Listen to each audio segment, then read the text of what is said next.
everybody, it's the Bulls Show, aka Aidan, and welcome back to another video. Today we've got a Chicago Bulls and Indiana Pacers game reaction. The Chicago Bulls walked into the United Center back-to-back with the Knicks, had a really long West Coast trip, and came into this game extremely flat, loss of energy, and just a poor overall display offensively and defensively from this team, and we're going to be talking a little bit about it in this video. Before we get started, please like and subscribe to the Bulls Show, turn notifications on, and let me know in the comments below your thoughts about the Chicago Bulls game today, and more specifically, what would you like to see in the next game. This is one of those games where you just really want to forget about it and move on. It's one of those games where you can understand the Bulls situation, but obviously it's still a rather embarrassing loss to have under your belt. And it's one of those losses that at the end of the day, you never want to see your team suffer. So we will talk a little bit about it. The Bulls lost this game 109-77. I'm not going to be talking too much about individual performances. I will bring the must improve in the player of the game as per usual, because I do have a lot to say in relation to that. But outside of the really good stretches of games that we've won, we beat Denver, we beat the Knicks, and we had a really strong game, really strong time out west. This is definitely a game that I think many people could understand that we've lost, not by the margin, but can understand why we lost a game like this.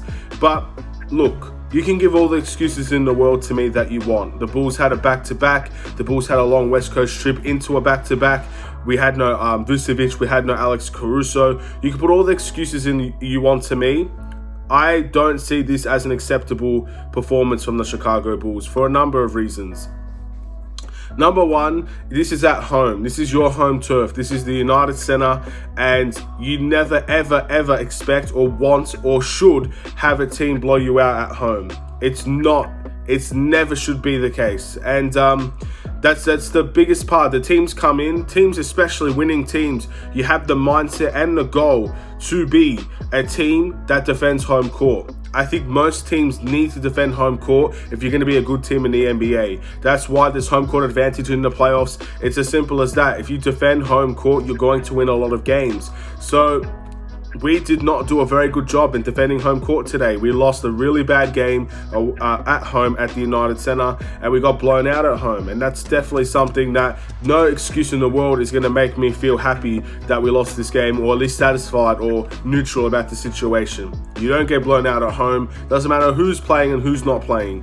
One person, we missed Alex Caruso. We've played without Vooch for a long time now, so we know what it's like to play without Vooch. But Alex Caruso does not justify a 109-77 loss to any team. I don't care how great he is defensively. Having him not play does not give you an excuse to come out and play defense the way that you play, to give up open threes, to be disconnected defensively, no communication, confusion amongst who's guarding who, really not attacking or defending the paint whatsoever. Our points in the paint was miles apart from theirs, and all of that is no excuse just because Alex Caruso is not playing. So we're going to keep on talking about just things that I had on my mind in this game, things that I think the coaching staff and the Chicago Bulls should really look into for future games, because I do feel like it's a big issue, and we've said it the whole time. The size issues on this team is very important, and it's something that, yes, we can play small ball. We could do it very well, especially against other teams that will play small ball. We have a really good small ball lineup, but we can't rely on small ball every single time. I think teams that are really strong have different ways of playing, have a small ball lineup, have a big lineup, and they can switch and adapt when they need to. When they feel like they have an advantage with their bigs, they go bigger and they take advantage of that. If they have the advantage playing small ball, then they go with that. It depends on when the game comes to them. And I don't think the Bulls have that lineup right now. And Vucevic, I don't think Vucevic really fits the small ball lineup because he is a 7-footer at the end of the day. Maybe Caruso does help playing better at small ball, but still, no excuse losing 77-109 to any team in the NBA at home. No excuses there. From the very get-go, I disagreed with the starting lineup that the Bulls brought out there today. when you see the Indiana Pacers team, they're very inconsistent, and you can clearly see that they're very inconsistent. But today they were very, very strong. And the one thing that I think we all came into this game very, very worried about is the size advantage they had over us. And their big men are very versatile. Obviously, Sabonis is not a great defender, but he's someone that can dribble, can go into the post, can make some tough layups, and just give our defenders a lot of problems, especially with the size advantage.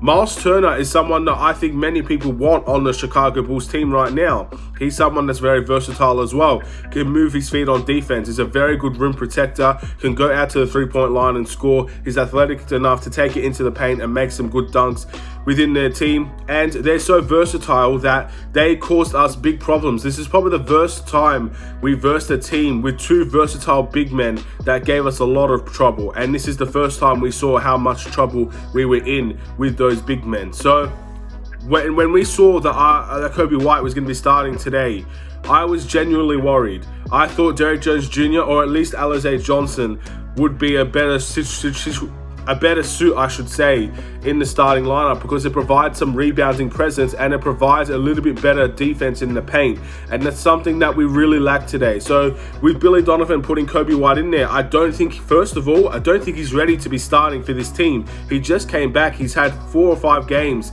within this team so far, and he's only had one really strong game against the New York Knicks, and it's a back-to-back as well. So starting Kobe White, I thought, was a really poor decision, and I think we ended up seeing why it was a really poor decision. He couldn't really get himself going, and defensively, I don't think he was terrific either. But this is not a video going to be roasting Kobe White. The whole team deserves to be roasted pretty much for this game, but I thought we really needed some bigger presence in the team, and I thought we could still go small ball by playing Derrick Jones Jr. He's capable enough to be a good rebounding presence and a good interior defensive presence with his athleticism, and he's still someone that can run out and transition and play the small ball that we like.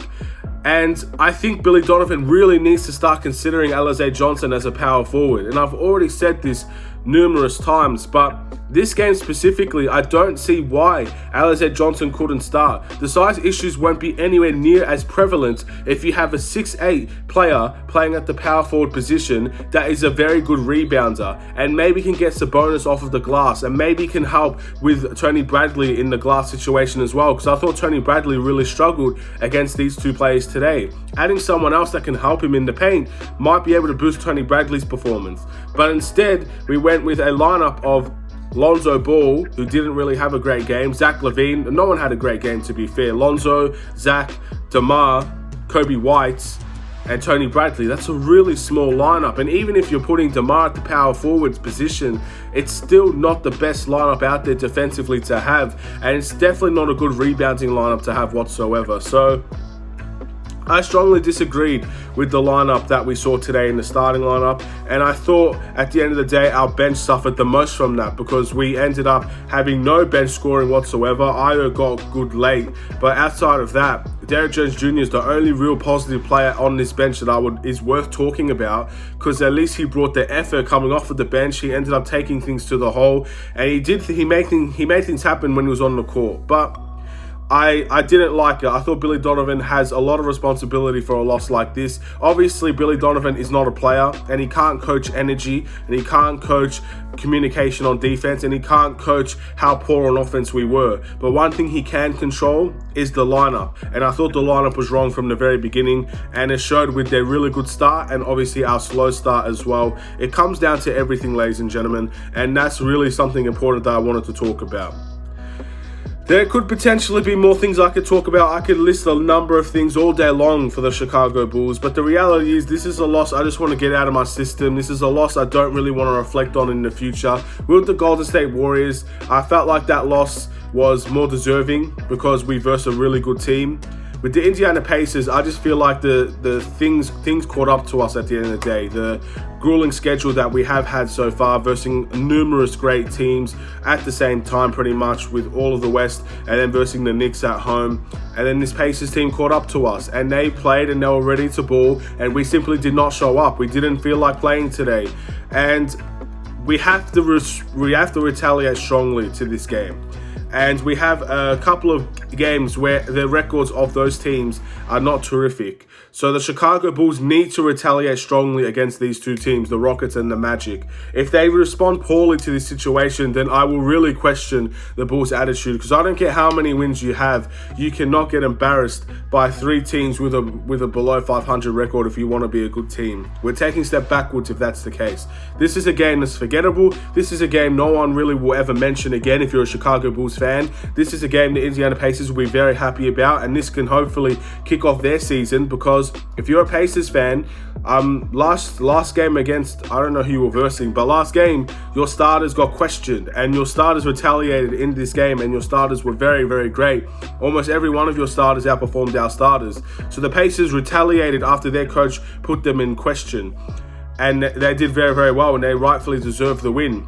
Now the Chicago Bulls, I'm not going to say that we're going to be put into question after this loss, but there needs to be a retaliation. There needs to be personal pride that kicks in, because you should never get embarrassed at home, no matter what the situation is, and we got embarrassed at home.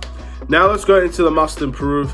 Again, very similar to the Warriors game. I think every single one of these players have to improve for the next game. There's no hiding from a game like this. As I said against the Warriors as well, when you get blown out, people are going to start looking at you. And you got blown out by the Warriors, you got blown out by the Pacers today. People are going to start taking notice of these situations, and they're going to start to see that if you catch them on a certain night, they won't be ready to play. This team needs to be ready to play all games. I know it's a grueling schedule. I know we play at a fast and tiring pace, and the energy wasn't there today. But teams will start to take notice of situations like this. If there's a back-to-back, maybe you could get them on the second game, or maybe you can get them on the first game. Or if they have a grueling schedule, they have a tough schedule, if you're a team like the Magic, let's say, or you have a team like obviously the Pacers that are up and down at the moment, they can catch you on certain nights and you're not going to be able to retaliate. And that's what we saw today. And the player of the game, honestly, I'm going to give it to Derrick Jones Jr. because I don't know who else to give it to. I don't think DeMar was particularly great. He had a lot of shots, and he made some shots as well, made some good shots, but a lot of turnovers, poor defense, couldn't really help as the power forward of the team, and he just struggled overall in my opinion. Zach LaVine, not great. Kobe White, not great. Tony Bradley, not great. Io did okay in the fourth quarter. Some of the garbage time players did okay, Devon Dotson and whatnot. But for me, it's probably going to be Derrick Jones Jr. I believe he was the best player on this team today. And yeah, he made things happen. The Bulls' record is 12-6. Again, forgettable game. A game I just want to forget about. I don't. After this video is made, I don't think I'm even going to watch this video back. I just want to forget this game entirely. I want this game out of my system. I don't want to think about it. And the Rockets game can't come any sooner. That is our next game, ladies and gentlemen. This game can't come any sooner because I really, really want a response from the Chicago Bulls team. I don't want to feel like we are a bad team, because I don't think we are a bad team, and the record shows that we're not a bad team. But a loss like this does get you a bit frustrated, does get you a bit disappointed, and definitely turns you off from wanting to watch a Chicago Bulls game for the next one. But of course, the next one is very important now. The Rockets game is huge for this team because we need a retaliation. And not only that, the grueling schedule continues because we just came back from a Western Conference trip. We had the Denver Nuggets game. We return, have a back-to-back against the Knicks, who were really, really strong, and a grueling team that took a lot of energy out of us, and the Pacers that basically humiliated us from the very beginning. And then we're going back out west, ladies and gentlemen. We're going to the Rockets Arena. I don't know what the arena is called, but we're going out to Texas, ladies and gentlemen. We're going to Houston. And this is the NBA. No excuses here. You have to perform the schedule you're dealt with, and some of these losses will come by and some of these losses will happen, but the retaliation is important. Another game where we're going to have to travel out west, we're going to have to perform against the Rockets, and we have to show the response. The response is all I care about now. This game has come and gone. This game was frustrating. I'm pretty sure most of you would have turned this game off by halftime, but this is definitely the response that we need. We need a big response. And if we can't get that big response, I think many people will then begin to start asking questions. But we'll wait and see, ladies and gentlemen. hopefully we could get that response. I'm going to end this video here. I'm not going to make it particularly long today. There's no reason to keep anybody longer than where they need to be. These are the things that are on my mind, ladies and gentlemen, and I know I have forgotten things, so if I have forgot something, please let me know in the comments below and I'll be sure to answer your comment at any given time whenever I can. Thank you for watching. Please like and subscribe if you're new. Have a wonderful and safe day, Bulls Nation. I'll see you in another Chicago Bulls video. Stay safe, stay healthy, stay tuned for more. Take care.